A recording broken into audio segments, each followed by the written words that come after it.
Third time's a charm, everybody. Ladies and gentlemen, joining me on the line for the third time today, he is Mike Reyes from Cinemablend.com. No flashy intro this week. We just want to try and get this thing done. Nope, we are caught in a time loop and waiting for the deliverance of eternity. Anybody that ever works with audio or podcasts or whatever, at some point you always run into the issue of the computer recording and it's stuttering. And we had to do that, and I had to do the slowest restart of all time, and here we are. So anyways, Mike. But at the same time, I almost feel like it helps us refine the show because it's almost like rehearsals. Yeah, a little bit. Let's get into it. We actually have movies this week. We haven't seen them, but long story short, the big one out this weekend that everybody's been waiting for, Dune Part 2 is among us. The sleeper has awoken, my friends. Dune Part 2 is here, and already, like, we're recording this. We're doing a short takeoff, a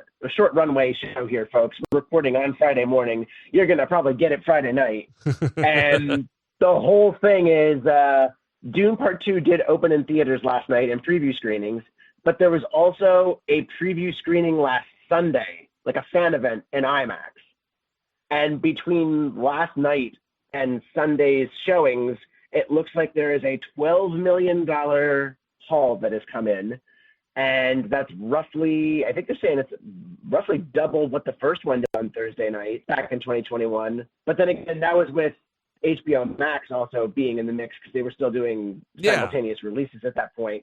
IMAX alone brought in $4.5 million from last night's numbers, and an additional $2 million from just the Sunday fan screening. And the reactions I've seen have gone from, this is a cinematic masterpiece, this is like the best sci-fi movie so far, to it slightly falls under the first one. Like, that's basically the range of reaction I've seen. Christopher Nolan himself is comparing it to Empire Strikes Back, and knowing what little I know about Dune lore, that just excites me even more to go see this. Is there going to be a part 3 of this? Denis Villeneuve, the director, and I believe the writer, or one of the writers, said that he wants to end it with Dune Messiah. That's the next book. Okay. He's not rushing into production yet because he doesn't know when he's going to make it, or he wants to take a break because he's like, look, you don't rush into these sorts of things. Yeah. And considering he's one of the mega fans that are part of the production here, I can't blame him because he's one of the mega fans, and so is Hans Zimmer, the composer. And he apparently, I guess he put the book on Hans Zimmer's desk. I was reading in another article. I'm assuming it's the book because I don't think he has the script done yet. But apparently Hans Zimmer was like, he wordlessly put Dune Messiah on my desk. And like, I knew from that point, he is already starting to write the music, starting to do sketches. Because one of the really cool things about Hans Zimmer is some of the movies he works on, he has so much material that he'll put out, like, they call them like sketchbooks. There was a whole other album of Dune music, and I think he did it on Man of Steel too, where it might have just been a track that he did like that. Yeah. But like he just creates so much of this stuff to like get the tone, and while it doesn't wind up in the movie, it's still awesome to listen to. Mike Reyes from Cinemablend.com on the line with me right now as we do talk about Dune Part 2. Dune is one of those series that it is definitely a different flavor of sci-fi. Like, I am a sci-fi geek. I like a lot of sci-fi stuff, and Dune has never been my speed. Like, I watched the first one, and truth be told, I do need to give it another try just to watch it again and give it its fair shake. But I kind of feel like this is one of those ones that if you're into it, you're going to be into it. If not, it might not be as good as you want it to be. Is that fair to say? Yeah, it really, your mileage does vary because, again... Let me put this caveat in. The trailers and even the first one that that came out a couple years ago, the look of everything was great. The setting, the characters. I mean, it was all like, none of it was shaky by that stretch of the imagination. The story is just, I can't get my head to completely wrap around the story, if that makes sense. No, I get that. It's the universe, it's the lore, it's how things are told. I mean, when you look at medieval fiction, comparing Game of Thrones to Robin Hood Men in Tights is a totally different thing. Yeah. They're two different flavors that treat the world and build the world in different manners. So you're not getting the same. It's not a one-for-one crosswalk. No, I get what you're saying here. It's like, if you're a big Star Trek fan, but Dune is more, it's more along the lines of like a Star Wars, but it's definitely more serious and less, well, it does get weird, but it's less, it gets weird from what the little drips and drabs I've seen. It's like, yeah. A buddy of mine is a huge Dune fan. He's really, long story short, he's really into it, and he's like, it gets up.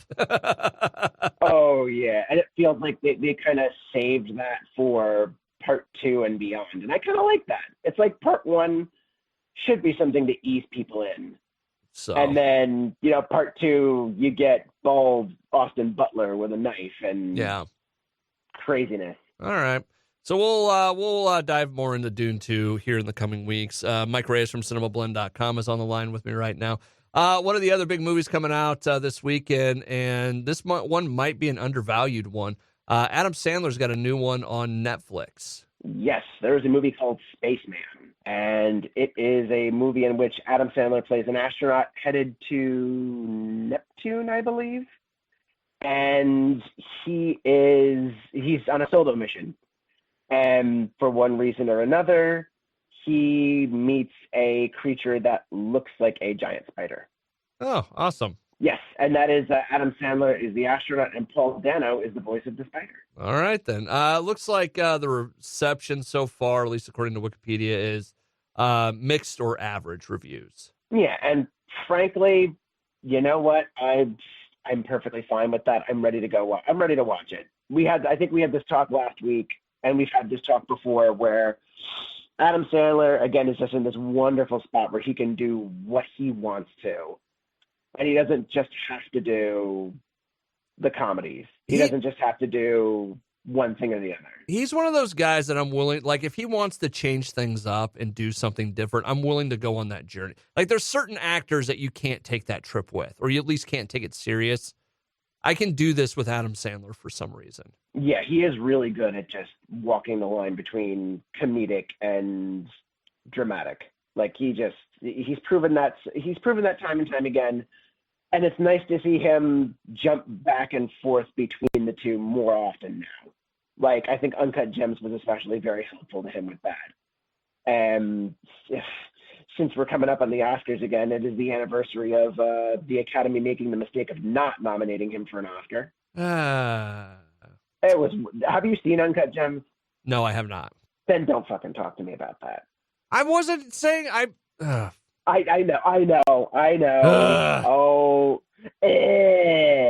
Mike Reyes Mike Reyes from Cinemablend.com on the line with me right now. That's pretty much for the big releases this week, right? Yeah, that's our big ones. And then next week, I think next week the only big one we really have is a streaming movie with John Cena. Oh, the Stilinski or whatever. Ricky Stenicki, that's it. No, I'm wrong. Because we also had Imaginary on Kung Fu Panda 4 next week and Millie Bobby Brown's Damsel. Mike Reyes from Cinemablend.com on the line with me right now. As we jump into the world of news and movie news and all that, where do you want to go? Where do you want to start? Passing of Richard Lewis? I was going to ask, do we want to start with Richard Lewis's passing? Because we had just learned, I believe it was 2 days ago, legendary comedian, fixture of Curb Your Enthusiasm, Richard Lewis, also in Robin Hood Men in Tights as King Richard. King Richard, yes. No, it was Prince John. He was Prince John. Prince John, yes. And yes. Patrick Stewart was King John or whatever. From now on, every toilet in the kingdom will be known as a John. But yeah, Richard Lewis passed away after suffering a heart attack. The man this is on top of a year ago, the man had announced that he was diagnosed with Parkinson's. And right up to the end, the man was just a class act and a comedian's comedian. I don't get to watch much Curb Your Enthusiasm. I want to go back to the beginning and mainline it because the bits that I've seen I love. And when I was writing Richard Lewis's obituary, I noticed that someone had posted a clip from a recent episode, and it was him having an argument with Larry David about his will. He's like, I'm going to leave everything to you. And then Larry's like, I don't need that. I have money. And it's like this wonderful, pure Larry David argument where it's like, I'm trying to do something nice. Yeah, well, I don't need you to do something nice for me. I politely decline. That sort of thing. Yeah. And Larry David's reaction was one of the most beautiful, because I think he said, the man made me sob today, and I'll never forgive him for that. Mike Reyes from Cinemablend.com. To Richard Lewis, we wish you nothing but the best in the great beyond. What else is going on in the world of movie news there, Mike? Well, we have gotten a couple first looks. First of all, we have seen the cast and part of the costume for James Gunn's new Superman movie, which was being called Superman Legacy, but is now just going to be called Superman. Oh, way to go with a real simple title there, James. You know what's cooler? Superman. Drop the legacy. It's cleaner. It is. Totally quoted Social Network there, but that's okay. I've never seen Social Network. What? We'll talk about that later. Okay. Superman. We've got what's the one kid's name in it? Jesse Eisenberg. Yeah, I'm not a fan of his. First of all, boo. I know. He's actually really good in this one. It's just. And third, if I'm really going to push for you to watch it for someone's performance, I'm going to push you to watch it for Andrew Garfield's performance. Because it's a fantastic cast all around, but Andrew Garfield has one of my favorite scenes from that movie. And it's against Jesse Eisenberg, who plays it so brilliantly deadpan, because that's the Zuckerberg in this movie. And then you've got Andrew Garfield reading him the riot act, and oh my. I'm sorry. I'm just not crazy about his movies. You better lawyer up, because I'm not coming back for 30%. I'm coming back for all of it. Yeah. It's just such a good line. It is. I'm not gonna lie, but I'm just not an Eisenberg fan. He doesn't do it for me. I've even softened on his Lex Luthor after watching Batman versus Superman again, and then doing Zack Snyder's Justice League. Like I don't know why, but I'm on board with it. I watch the guy and I grind my teeth. He annoys me for some reason. I don't know why. I'm sure he's a lovely human being. He's just not an actor I like to watch. That's okay. It's not like you're barred from entering the state of New Jersey because you don't like Jesse Eisenberg. Going back to Superman, formerly Superman Legacy, we got to see a little bit of the costume, which it looks good. It looks like a throwback to, what you think Superman looks like. Yeah, and I think a friend of mine said that it might look like the Kingdom Come variant. Yeah, the S design, yes. Hope starts with an H, stupid. Well, you see hey, you leave Henry Cavill's Superman alone. Oh, I would just say, you've seen Pete Holmes, right? Do Batman. Oh, yeah. It's so funny. Oh, yeah. I love Pete Holmes. You nerd. I did not. The video where go on. Oh, I was just going to say, I didn't know Nathan Fillion was in this. Yeah, I think he's there. Green Lantern. Yeah, he's a Green Lantern variant. Yep. So, speaking of which, got a lot of good people in there. Yeah, we just watched. We were catching up on The Rookie last night. I really like. So behind on The Rookie. Like, I never even finished season 1 when it was on, but I like it. It was just one of those shows that we got behind and never jumped back in. I just love that, especially with the Star Wars. Like he wears Star Wars shirts sometimes. I'm also just a fan of the fact that after Castle was unceremoniously canceled in like sort of a last minute fashion, that he just sort of jumped into another procedural, and it's like not the same character, but I'm still getting Nathan Fillion doing his Nathan Fillion thing while solving crimes and being awesome. And I enjoy that so much. And did you watch The Recruit on Netflix? Yes. That is the same creator, if I'm not mistaken, as The Rookie. Oh, yes. Yeah, I heard something about that because he showed up later on in that, and it was a very it was a very hard Nathan Fillion. Like it wasn't the joking around version, and it was interesting. I love that cameo, and I want him to be back for future cameos, if not full episodes. Mike Reyes from Cinemablend.com. So we got that going on. One of the other more funny pieces of news out there is the Willy Wonka experience. You may have seen this on social media. Long story short, it's a really event that somebody put on, and give us a little bit more details, Mike. So, in the beautiful land of Glasgow, Scotland, a company called House of Illuminati, I believe that's their name, put on something called Willy's Chocolate Experience. I want you to keep that name firmly in mind because it is one of those things that is so close to the brand, but so different that it can't get slammed with copyright infringement. Yeah. And basically what this was supposed to obviously be something that cribs off of, it was supposed to be something that invokes the feeling of Willy Wonka and the Chocolate Factory, Wonka, which recently came out on home video and will be on HBO Max next week. But anyway, you go to the site and there's all of this AI art that's promising what you would think is pure imagination. And what happened when parents brought their kids to this 35-pound a ticket experience was pure frustration. It is, and you've got performers from the actual show, like speaking out online about what happened, what is this. You have Kirsty Patterson, who was the Oompa Loompa that has been, the somber Oompa Loompa that's been pictured in so many photos now. And then Paul Cornell, I believe was his name, was the comedian, or Paul Connell, who was cast to play Willy Wonka. And apparently he got a script that was 15 pages of AI-generated nonsense. And he actually memorized it. And he talked about other things. He mentioned other details like, yeah, we kind of gave kids like a couple jelly beans and half a cup of Tesco's and lemonade and just all. And then there's a video of a mom bringing her kids through it and just listening to her slightly commentate on it was great. Real quick, as of about 11:30 on Friday morning, I did the conversion of pounds to dollars. It's about $45 a ticket for this American.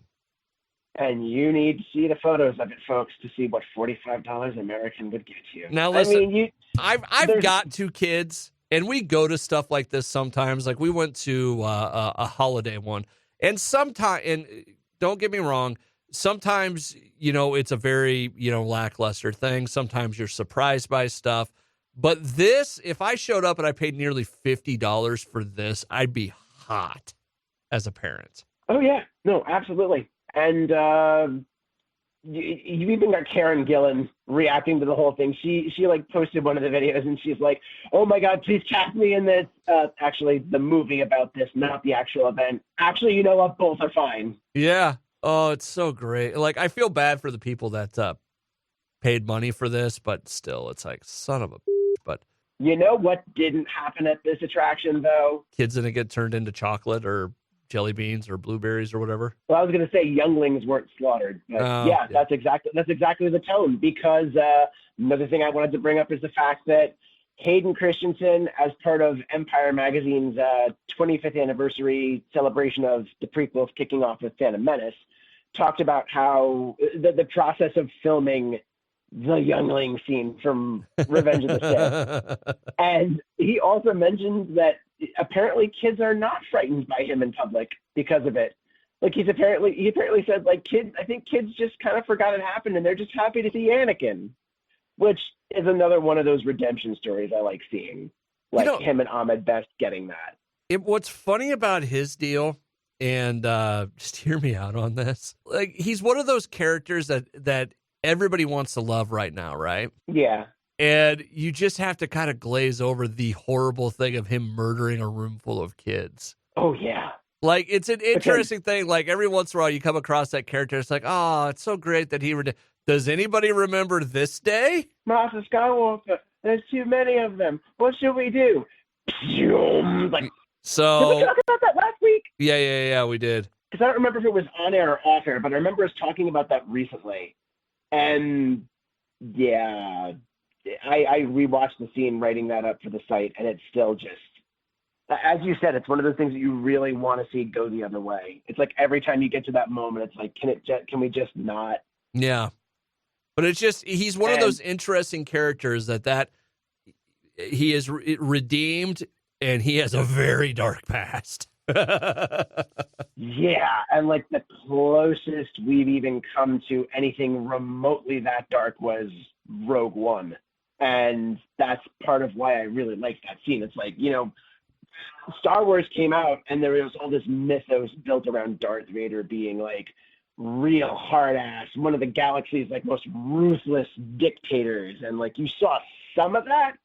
Yeah. But eventually it kind of faded, and then you got Lego Star Wars specials that kind of like, oh, he freaks out over a Naboo starfighter, and it's like those are funny, but I like seeing Vader, like a Vader Breaking Bad, and just that Rogue One scene is still one of my favorites. Mike Reyes from Cinemablend.com. As we wrap up this week, what are you working on right now? What can we read from you on the old Cinemablend website? Well, I guess the last thing that we could go out on is something that really excited me. I don't remember where you land on it, but they finally confirmed Tron Ares is the title of Tron 3. Oh, that's right. We've been speculating it for forever since Jared Leto apparently it looked like he accidentally spoiled the title back in 2020. But yeah, Tron Ares is the name of the film. We have our first look at Ares, and we do not have an exact release date, but it will be coming out next year. I am excited about everything about this movie except for Jared. I get why people are like that, but at the same time, I'm very interested to see what he brings to it. Yeah.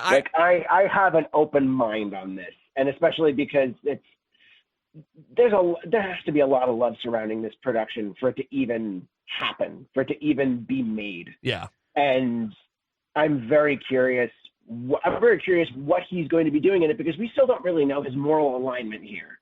Like, especially because if he is playing this character Ares, which we see in this art here, dude looks like he's ready to just take down the grid and our world and anything that stands in his way. I really like the world of Tron. I like Tron Legacy a lot more than what I think most people did. Tron Legacy is one of my favorites. I always like the I'm going to knock on the sky and listen for the sound. Oh, man. Jeff Bridges just doing his Zen dude thing as Kevin Flynn is beautiful, especially because it really does feel like Flynn fed into the dude, and then the dude fed into Kevin again. Yeah. And I will never ever stop loving Tron Legacy. But I enjoyed the mythos of it. I enjoyed the, that he's kind of a religious figure, in that world. And how he became that. I enjoyed that world. Yeah. No, absolutely. And just the way that the movie not only sort of reinvigorated the Legacy sequel, but also had an amazing marketing campaign behind it, because there was this wonderful viral game they had where you were doing all these tasks online and you would get real things. Like, I still have somewhere a couple of postcards from NCON games, a couple pins that they sent out. They sent out like an ID badge at one point on one of the challenges, and it all led up to the beginning of Legacy, where something in the viral marketing campaign triggered Clue to send the page to Alan's pager from the arcade. And that's what kicks everything off. Well, we'll leave it there for this week. Mike Reyes from Cinemablend.com joins me every Friday on the show to talk about movies. Mike, thank you so much, man. We'll talk at you a little bit later. Triangular ID discs, man. End of line.